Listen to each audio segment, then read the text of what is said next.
Middle class families में एक ऐसा चैलेंज होता है जिसकी तरफ आपका अभी तक ध्यान ही नहीं गया होगा, पर वो चैलेंज एक बहुत बड़ी फसाद की जड़ है। बेसिकली तो बोला तो ये जाता है कि पैसा सारी फसाद की जड़ है, पर मिडिल क्लास फैमिलीज में बच्चों को पैसे से दूर रखा जाता है। बचपन से बच्चों को पैसे रखने नहीं दिए जाते। बोला जाता है पैसे की तरफ ध्यान मत दो, तुम सिर्फ पढ़ाई करो। एक बच्चा कॉलेज में पहुंच जाता है, अपने माँ बाप को बोलता है पापा मैं कहीं पार्ट टाइम में जॉब कर लूं, तो उसके पिताजी रिप्लाई करते हैं क्या इसी दिन के लिए तेरे को इतना पढ़ाया था, तू भी सिर्फ पढ़ाई पर ध्यान दे। कोई अगर तू इंजीनियरिंग की पढ़ाई कर रहा है, इंजीनियर बन, डॉक्टर बन, जो भी बनना है तेरे को वो बन, हम कर तो रहे हैं। और उसे बोला जाता है पैसे की तरफ ध्यान ही मत दे, ये कोई उम्र है पैसे कमाने की। तो यहां से एक बहुत बड़ा सवाल शुरू होता है कि कौन सी उम्र होती है पैसे कमाने की। अब आप बोलोगे जी जब पढ़ाई लिखाई कंप्लीट हो जाए तब उम्र होती है पैसे कमाने की। शायद जवाब है नहीं, मैं आपको समझाता हूं इसके ऊपर। तो राहुल का जो मैंने एग्जांपल लिया कहीं ना कहीं मेरी लाइफ से भी बहुत ज्यादा रिलेट करता है, आपकी लाइफ से भी रिलेट करता होगा। तो हम बात राहुल की करते हैं। 18 साल का लड़का है जो मिडिल क्लास फैमिली से आता है। अब राहुल के सामने ना दो चीजें हैं, ठीक है। 18 साल का हो गया, मतलब स्कूल कंप्लीट हो गया, वो कॉलेज में जाएगा। तो राहुल को पढ़ाई करनी है, बिल्कुल सही है, बहुत बढ़िया पढ़ाई करनी है। और मैं बिल्कुल नहीं बोल रहा कि जो भी मैं आगे बताऊंगा इससे आप अपनी पढ़ाई को कहीं भी कॉम्प्रोमाइज करें। पढ़ाई आपको कॉन्टिन्यूअस रखनी ही है। अगर आपको ग्रेजुएशन करनी है, पोस्ट ग्रेजुएशन करनी है, डॉक्टर भी बनना है, डू इट, आप पढ़ाई करिए, वो तो बहुत अच्छी बात है। पर राहुल को एक चीज समझ आ रही है। एक तो वो चीज है जो उसके घर वाले उसे कह रहे हैं, तो वो बोल क्या रहे हैं, उसके घर वाले क्या बोल रहे हैं कि पैसे की तरफ ध्यान मत दो। और दूसरी चीज राहुल क्या देख रहा है कि कहीं ना कहीं उसकी फैमिली पैसे के लिए ही स्ट्रगल कर रही है। तो पापा उसके बड़े मुश्किल से पैसा लेकर आ रहे हैं, घर बड़ी मुश्किल से चल रहा है, पर उसके पिताजी बोल रहे बेटा तू पैसे की टेंशन मत ले, मैं कर लूंगा। पर राहुल को समझ क्या आ रहा है कि एक तो वो बोल रहे हैं कि पैसे की तरफ ध्यान मत दो, पर पैसे की घर वालों को जरूरत है। अब राहुल क्या करे? अब राहुल एक डिलेमा में फंस जाता है। माँ बाप किसी के भी गलत नहीं बोलते हैं, माँ बाप हमेशा सही होते हैं, माँ बाप हमेशा आपको राइट गाइडेंस देंगे, पर जितनी दुनिया उन्होंने देखी है उतनी। अब मैं यहां पर थोड़ा सा इंटरप्ट करूंगा और आपको कुछ लॉजिकल चीजें बताऊंगा। आप वॉरेन बफे की जिंदगी उठाइए, आप धीरू भाई अंबानी जी की जिंदगी उठाइए, आप उन लोगों की जिंदगी उठाइए जो सेल्फ मेड बने हैं। जो लोग सेल्फ मेड बने हैं ना, उन्हें रियलिटी समझ आती है। उन्हें रियलिटी समझ आती है कि घर परिवार में किस चीज की जरूरत है, अगर हमें अपने सपने पूरे करने तो किस चीज की जरूरत है। एग्जाम्पल के लिए मेरी बहुत हम्बल बिगनिंग्स थी, पर मुझे इतना पता था कि जितना मेरे पिताजी कर रहे हैं आज की डेट में, ये घर तो चला पाएंगे बट मेरे कभी सपने पूरे नहीं कर पाएंगे। अब मैं अपने सपनों के लिए अपने पिताजी के ऊपर कैसे डिपेंडेंट हो सकता हूं? तो बिल्कुल गलत है। और जो ये रास्ता मुझे दिखाने की कोशिश कर रहे हैं, हो सकता है मैं इस रास्ते पर कामयाब बन ही ना पाऊं। एक माँ बाप बच्चे को बहुत सही गाइड करते हैं, बट बच्चे को पता होता है कि वो क्या कर सकता है और क्या नहीं कर सकता, किस फील्ड में आगे जा सकता है, किस फील्ड में नहीं जा सकता। तो अब राहुल के लिए यहां से एक नया स्टेप शुरू होता है, और जो मैंने लिखा गेटिंग स्टार्टेड। अब राहुल को रियल लाइफ में क्या करना पड़ेगा? देखो राहुल, अगर मैं राहुल बोल के आपको एड्रेस करूंगा चलेगा आई थिंक आप लोगों को, तो मैं राहुल की बात कर रहा हूं। देख भाई, एजुकेशन तो कंप्लीट करनी है, आप कॉलेज में जाओगे। ये मैं अपनी बात बता रहा हूं। जब मैं कॉलेज में जाता था तो मैं ट्राई करता था मैं किसी भी हाल में 2 बजे तक फ्री हो जाऊं। अगर 2 बजे के बाद के कुछ लेक्चर्स थे मुझे छोड़ने पड़ते थे, कभी कभी मैं उन्हें अटेंड कर लेता था, बट ज्यादातर टाइम मैं उन्हें छोड़ता था। जितनी अटेंडेंस मुझे चाहिए थी एग्जामिनेशन में बैठने के लिए उतनी आ जाती थी। पर इंपॉर्टेंट क्या था मेरे लिए कि भाई मेरे घर वाले तो बोल रहे हैं कि पैसे की तरफ ध्यान मत दे, बट मुझे कमाने पड़ेंगे। अब 18 साल की उम्र में राहुल कैसे कमाएगा यार? बहुत सवाल आएंगे। कितना पैसा कैसे आएगा? एकदम से आ जाएगा? The answer is no. So अब राहुल को स्टेप बाय स्टेप समझना पड़ेगा उसे करना क्या। देखो, राहुल के अंदर आज कई सारी चीजों की कमी है। हमने राहुल के माइंडसेट के ऊपर बात करी थी, हमने राहुल को थोड़ा सा सिखाया कि वो कैसे अपनी पर्सनालिटी को डेवलप कर सकता है, ड्रेसिंग सेंस के ऊपर भी बात करी, 4 जगहों में वो कैसे उठ बैठ सकता है, क्या क्या उसे ध्यान रखना है, ये हमने उसे समझाया थोड़ा सा। तो राहुल को हमने इससे पहले वाले स्टेप्स में काफी कुछ समझाने की कोशिश करी है। पर अब बात आती है वो जो समझा है ना उसे रियल लाइफ में अप्लाई करना। तो राहुल के अंदर आज स्किल्स की कमी है, और इन स्किल्स की वजह से आज ये डिसाइड होगा कि वो कितने पैसे कमाएगा। अगर उसके अंदर स्किल्स हैं तो वो पैसे कमा सकता है, अगर स्किल्स नहीं है तो शायद नहीं भी कमा सकता। एक नंबर 1 पॉइंट है। अभी प्रॉब्लम क्या हमारे इंडियन एजुकेशन सिस्टम में कि एजुकेशन के नाम पर किताबें पढ़ाई जाती हैं, पर रियल लाइफ स्किल्स बच्चों में होती ही नहीं है। जो लोग एमबीए करते हैं, बहुत अच्छी बात है आपने एमबीए करी, क्या सबके सब इस माइंडसेट को डेवलप कर पाते हैं कि वो एक बहुत अच्छा बिजनेस कर पाएंगे? उन्होंने किताबें पढ़ी, जो उनके टीचर्स ने समझाया, उन्होंने बहुत अच्छे से पढ़ाई करी, बट जिसने एमबीए कर ली, क्या कोई गारंटी है कि जिसने एमबीए करी वो बिजनेस बहुत अच्छा कर सकता है? आपको कोई गारंटी नहीं है, क्योंकि जब वो एमबीए कर रहे थे उनका फोकस क्या था कि हमें एक अच्छी जॉब मिल जाए।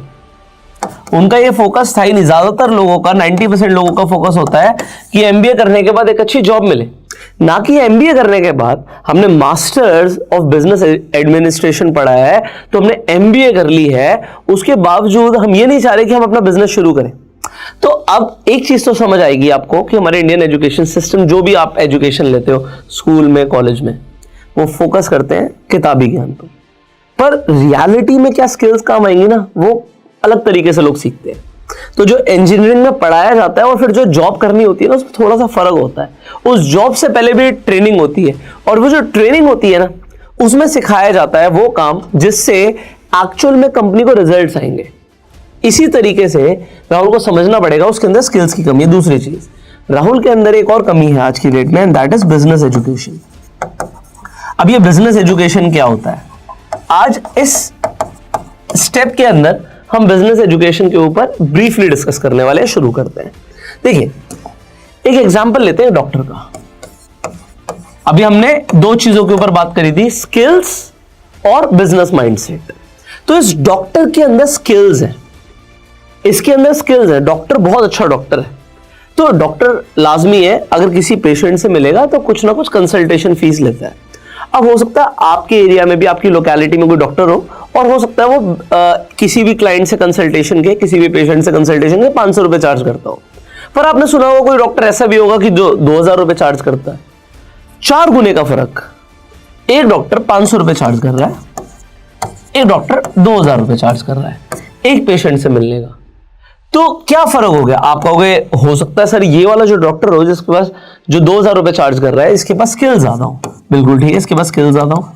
दूसरी चीज, आप ऐसा बोल सकते हो कि उसने जो एजुकेशन ली है कोई बहुत बड़े प्रेस्टिजियस कॉलेज से ली हो, यूनिवर्सिटी से ली हो, मैं बिल्कुल मान सकता हूं।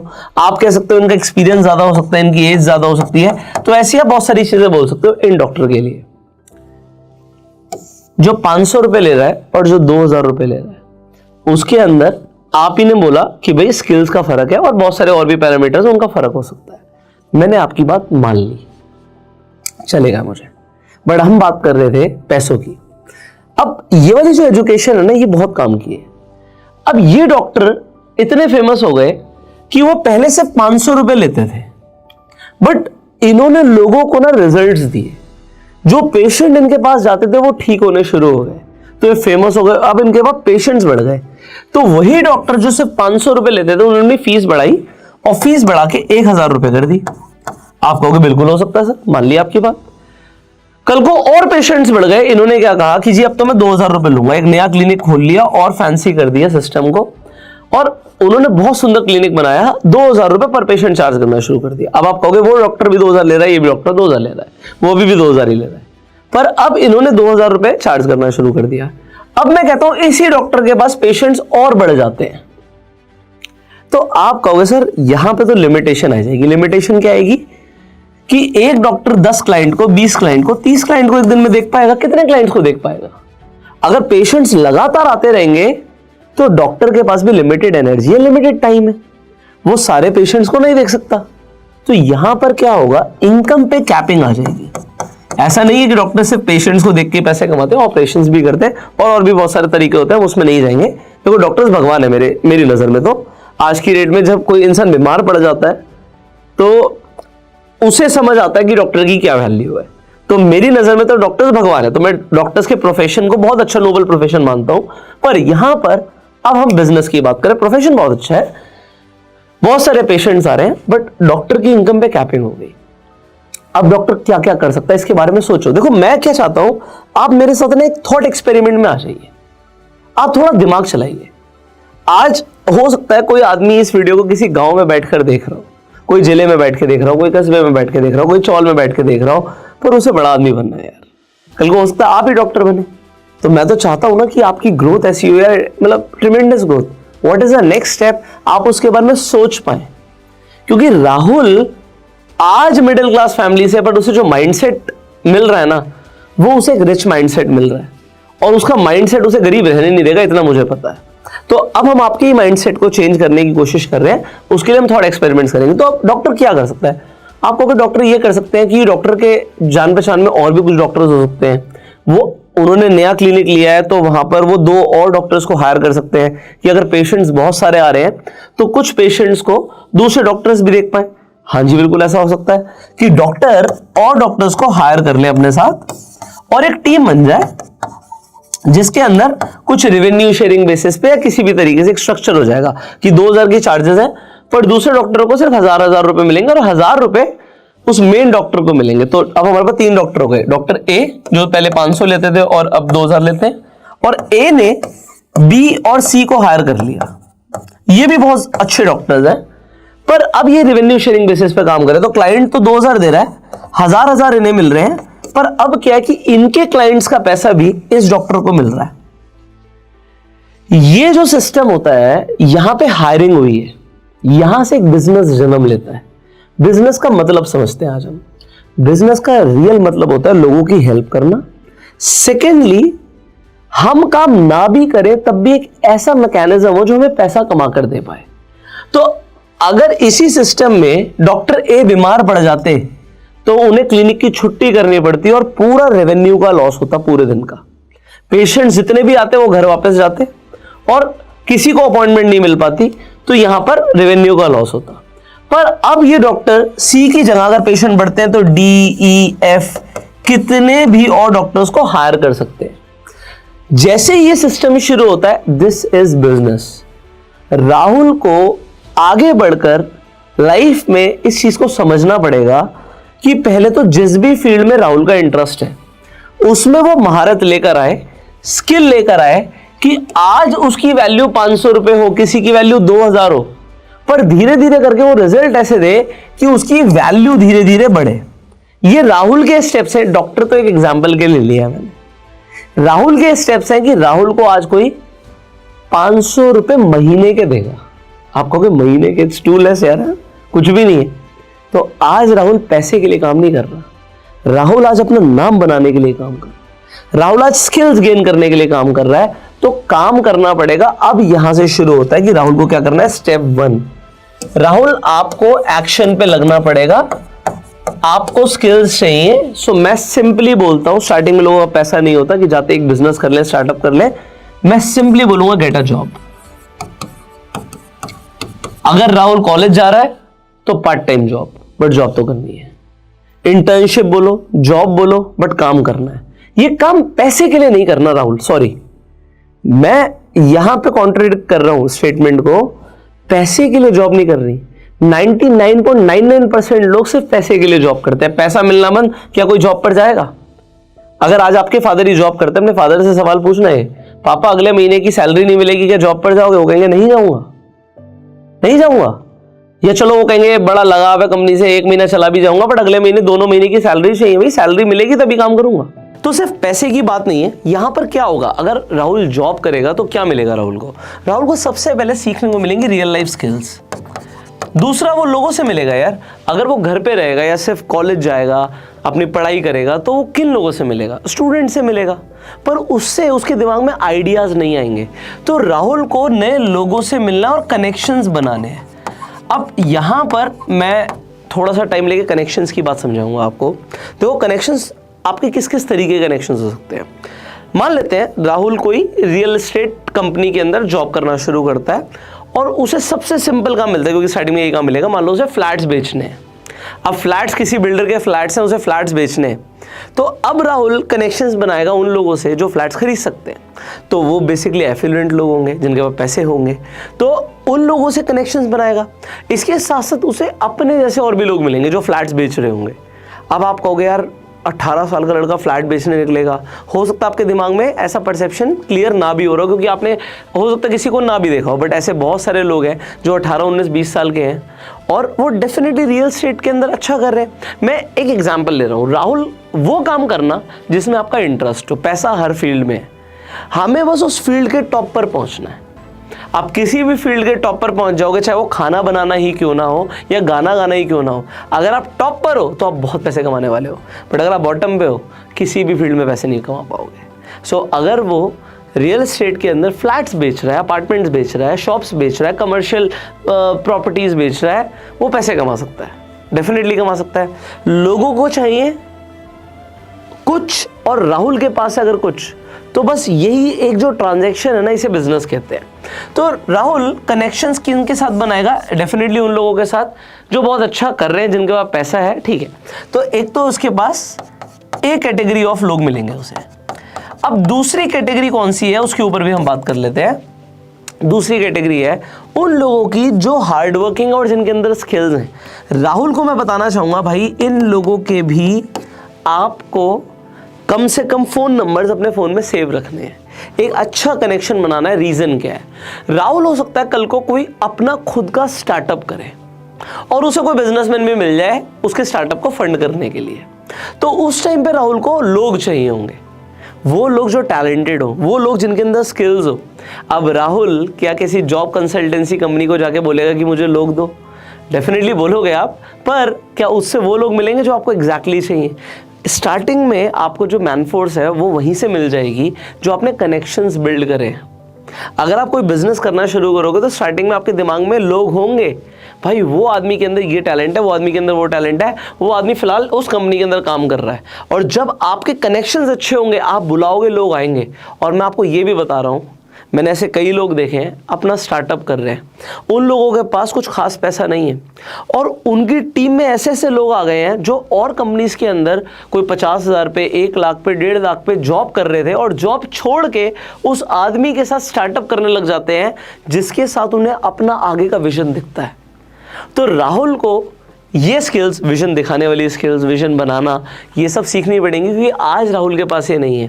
पर आज राहुल वो कनेक्शंस बनाएगा उन लोगों के साथ जो मैंने बताया, एक कैटेगरी पीपल है, दूसरा जिनके पास स्किल्स है। फ़ोन में नंबर सेव होना ना बहुत बड़ी बात होती है, फ़ोन में नंबर होना ही बहुत बड़ी बात होती है। क्या आपके पास देश के प्राइम मिनिस्टर का नंबर है? शायद नहीं, मेरे पास भी नहीं है। पर जिसके पास है वो आदमी क्या है, आप समझ रहे हो? एक फ़ोन नंबर होना एक बड़ी बात होती है, फ़ोन नंबर होना बड़ी बात होती है। तो अगर किसी ऐसे बिजनेसमैन का उसके पास नंबर है जो कि बहुत अच्छा कर रहा है और उसके बहुत सारे लिंक्स हैं, तो मैं आपको समझाता हूँ। राहुल के पास आज कोई कनेक्शंस नहीं है, पर राहुल को एक ऐसा बिजनेसमैन मिलता है जो राहुल को अपने बच्चे की तरह समझता है। उसे दिखता है राहुल बहुत मेहनती है, राहुल बहुत अच्छा लड़का है। और ये आदमी के पॉलिटिकल लिंक्स भी हैं, बिजनेस लिंक्स भी हैं, हर तरीके के लिंक्स हैं। और ये राहुल को बस इतना बोलता है कि तेरे को कभी भी लाइफ में कोई ज़रूरत हो मैं तेरे साथ खड़ा हूँ। क्या ये स्टेटमेंट काफ़ी नहीं है राहुल के लिए? आप कहोगे बहुत बड़ी बात है ये तो। पर अगर राहुल ने जॉब ही नहीं करी होती, राहुल कभी ऐसे लोगों से मिला ही नहीं होता, तो फिर ये तो कभी होता ही नहीं ना। तो सबसे इंपॉर्टेंट क्या है? Rahul, get a job, start करो। क्योंकि हो सकता है मैं बोलूं स्टार्टअप बिजनेस, मैंने बोल दिया आपको स्टार्टअप बिजनेस, बट आपके पास हो सकता है आज ना आइडिया हो, ना पैसा हो, ना कनेक्शंस हो, ना लोग हो, तो कैसे होगा? तो रियलिटी की बात करते हैं। राहुल को स्टेप्स पता होने चाहिए कि जिंदगी भर जरूरी नहीं कि वो जॉब ही करेगा। वो आज जॉब कर रहा है क्योंकि आज उसके घर की जो परिस्थितियां हैं, या फिर आज वो अपने आप को देखता है कि मेरे अंदर ही टैलेंट नहीं है, मेरे अंदर ही स्किल्स नहीं है और मुझे सीखना है। और जॉब वो वाली मत करना जिसमें पैसे ज़्यादा मिलते हैं, जॉब वो करना है जिसमें सीखने को ज़्यादा मिलता है। तो ये राहुल के लिए पहली सीढ़ी है। दूसरी सीढ़ी डेफिनेटली है कि उसने कनेक्शंस बनाए, बिल्ड करे, और कल को उसके पास खुद का कोई आइडिया है। और आइडियाज़ कैसे मिलेंगे?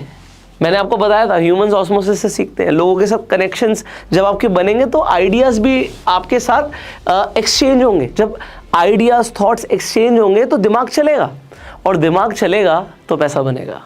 तो ये जो स्टेप्स हैं ना, सीढ़ियाँ हैं, ये राहुल को चढ़नी है, और ये पहले दिन नहीं होगा राहुल।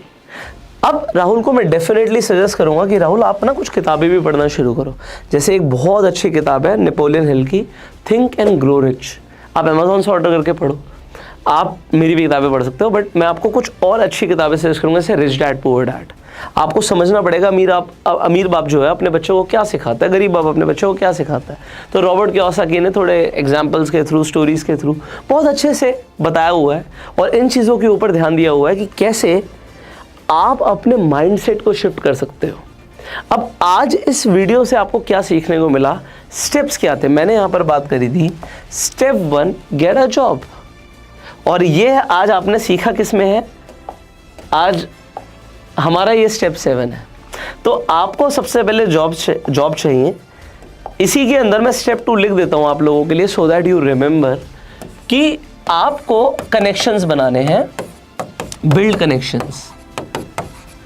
स्टेप 3 भी मैं डिस्कस कर लेता हूं कि आपको क्या करना है, ऐसी जॉब पे ऊपर फोकस करना, इंटरेस्ट आपका जिस भी फील्ड में इंटरेस्ट हो, पर उसके अंदर कोई ना सेल इन्वॉल्व हो। सेल समझते हो, कोई माल बिकता है, कोई प्रोडक्ट बिकता है, कोई रियल एस्टेट बिकता है, कोई सर्विस बिकती है तो पैसा आता है, कोई सॉफ्टवेयर बिकता है तो पैसा आता है। जब हम सेल्स के प्रोफेशन में होते हैं ना, जितना आप यहाँ पर सीखोगे उतना आप कहीं नहीं सीखोगे, क्योंकि बेचना और लोगों की जेब से पैसा निकालना एक कला होती है। अब लोग अपनी जेब से पैसा अपनी मर्जी से निकालते हैं। आप किसी को या तो बंदूक की नोक पे पैसे निकाल सकते हो, या फिर आपके पास कुछ ऐसा होगा जो लोगों के लिए, उनके भले के लिए होगा, उस चीज़ के लिए लोग पैसा खर्च करेंगे। आप कोई अपार्टमेंट दिखाओगे, वो इंसान उस अपार्टमेंट में अपना आशियाना इमेजिन करेगा, विजन बनाएगा, तो उसके लिए पैसे खर्च करेगा। आप अगर सेल्स के प्रोफेशन में होगे ना, तो आपको बहुत सारी चीज़ें करनी पड़ेंगी। डेफिनेटली ड्रेसिंग पे काम करना पड़ेगा, अपने लुक्स पर काम करना पड़ेगा, अपने बिहेवियर पर काम करना पड़ेगा, आप किस तरीके से लोगों को समझते हो, आपको साइकोलॉजी पर काम करना पड़ेगा। तो आपको इसके साथ साथ अपनी कम्युनिकेशन स्किल्स पर काम करना पड़ेगा। तो सेल्स के लोग, मुझे पर्सनली ऐसा लगता है कि बेस्ट लोग होते हैं किसी भी इंडस्ट्री के अंदर। किसी भी इंडस्ट्री को उठा लो, उस इंडस्ट्री के सेल्स के लोग बेस्ट लुकिंग होंगे, वो साइकोलॉजी को बहुत अच्छे से समझते होंगे, वो कंपनी को रेवेन्यू लेकर आ रहे हैं, भाई पैसा लेकर आ रहे हैं। सो जो सेल्स के अंदर लोग होते हैं ना, they are the first to be hired and last to be fired. उन्हें सबसे पहले हायर किया जाता है, सबसे बाद में निकाला जाता है, क्योंकि इनसे कंपनी चल रही होती है। तो आप अगर कोई ऐसा काम शुरू करते हो, आपका फर्स्ट जॉब है, आपने हमेशा से सुना होगा मिडिल क्लास फैमिलीज में कि कोई भी काम करना, सेल्स का काम मत करना, क्योंकि उन्होंने क्या देखा है, घर घर जाके बेचना पड़ता है, इंश्योरेंस में लोग बेचते हैं, पीछे पड़ जाते हैं, इस तरीके से चीज़ें देखी है उन्होंने। पर उन्हें ये नहीं पता कि सबसे ज़्यादा इंसेंटिव भी सेल्स में ही मिलता है। जब आप कोई रियल एस्टेट बेचते हो ना, और वो 1% की कमीशन मिलती है, 1 करोड़ की कोई प्रॉपर्टी बिकी, 1% 1 लाख रुपए होता है, 2% 2 लाख रुपए होता है। जो इतना बड़ा बड़ा इंसेंटिव मिलता है, ये सेल्स में ही मिल सकता है। और ये मैं बहुत छोटे लेवल पर बात बोल रहा हूँ। जैसे जैसे आप ग्रो करोगे, आप सेल्स के अंदर सेल्स हेड बनते हो, आपकी टीम होती है, आप अपनी टीम से काम करवाते हो, उनसे सेल्स निकलवाते हो। So what are you doing?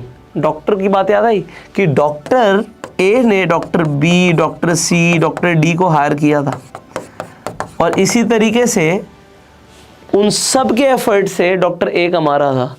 Sales के अंदर आप ये सीखोगे, क्योंकि बिजनेस भी तो यही होता है। कल को अगर आपको अपनी खुद की कंपनी चलानी होगी, तो आपको सबसे ज़्यादा सीखने को मिलेगा। आज हो सकता है आपको मेरी बातें रेलेवेंट भी ना लगे, मुझे चलेगा यार, क्योंकि मैं आज के लिए तो बना ही नहीं रहा ये वीडियो। ये आपको लाइफ टाइम चीज़ें याद रहेंगी, और आपको अगर याद रहेंगी तो आपके काम ज़रूर आएंगी।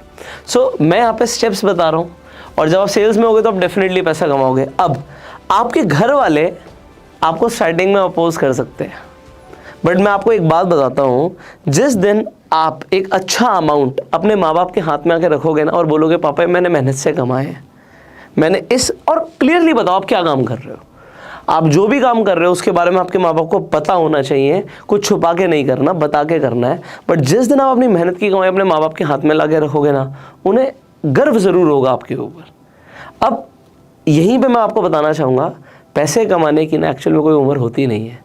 पैसा तो एक 10 साल का बच्चा भी कमा सकता है, अगर वो आसपास की दुकान से जाके कोई ऐसा सामान खरीद ले जो उसे सस्ते में मिल जाए और वो महंगे में बेच दे, तो वो पैसे कमा सकता है। बट पता क्या होगा, मिडिल क्लास फैमिलीज़ में ना उस बच्चे की बहुत डांट पड़ेगी कि तू पैसे कमाने के ऊपर काम कर रहा है, तेरे को किसने बोला था ये सब करने के लिए, ये सब काम नहीं करने तुझे। पर अगर वो किसी बिजनेसमैन का बच्चा होगा ना, तो बिजनेसमैन शाबाशी देगा, क्योंकि उसने बिजनेस के लेसन को क्रैक कर लिया। तो मिडिल क्लास फैमिलीज़ में बिजनेस लेसन से बच्चों को दूर रखा जाता है, और ये बहुत बड़ा चैलेंज है। और आज आपको समझ आ रहा है कि उन बिजनेस लेसन्स को आपको ग्रैब करना है और लाइफ में आगे बढ़ना है। तो अभी हमने इस स्टेप के अंदर रियल लाइफ स्किल्स को एक्वायर करने की बात करी है, कनेक्शंस बिल्ड करने की बात करी है। सेल्स के अंदर आप अगर जा सकते हैं और डेफिनेटली आपका इंटरेस्ट होना भी चाहिए, नहीं है तो बिल्ड कर लो। और आपको समझ आया होगा कि बिजनेस किस तरीके से बिल्ड होता है। हमने डॉक्टर का एग्जाम्पल लिया था, तो आई होप राहुल को काफ़ी कुछ समझ आ रहा होगा। पर भाई अभी तो स्टेप 7 हुआ है और 40 स्टेप्स हैं इस पूरी फाइनेंशियल ट्रांसफॉर्मेशन जर्नी में। सो बहुत कुछ सीखने को मिलने वाला है। आई एम वेरी एक्साइटेड कि आप लोग नेक्स्ट एपिसोड में आइए और जो हम आगे अब सीखने वाले हैं उनके ऊपर काम करना शुरू कीजिए। सिर्फ सुनने से कुछ नहीं होगा, जो भी आप सुन रहे हो उसे अप्लाई करने की कोशिश करो। And share this video with your friends, with your circle. Finally इस वीडियो को अपना प्यार देने के लिए आप लाइक कर सकते हैं। अगर आपके कुछ सवाल आप कमेंट्स में पूछ सकते हैं। अगर आपने सब्सक्राइब नहीं किया, सब्सक्राइब कर लीजिए, बेल आइकन पर क्लिक कर दीजिए, जिससे आने वाली एक भी वीडियो आप मिस ना करें। I will see you in the next video. Till that I am your self made and जय हिंद।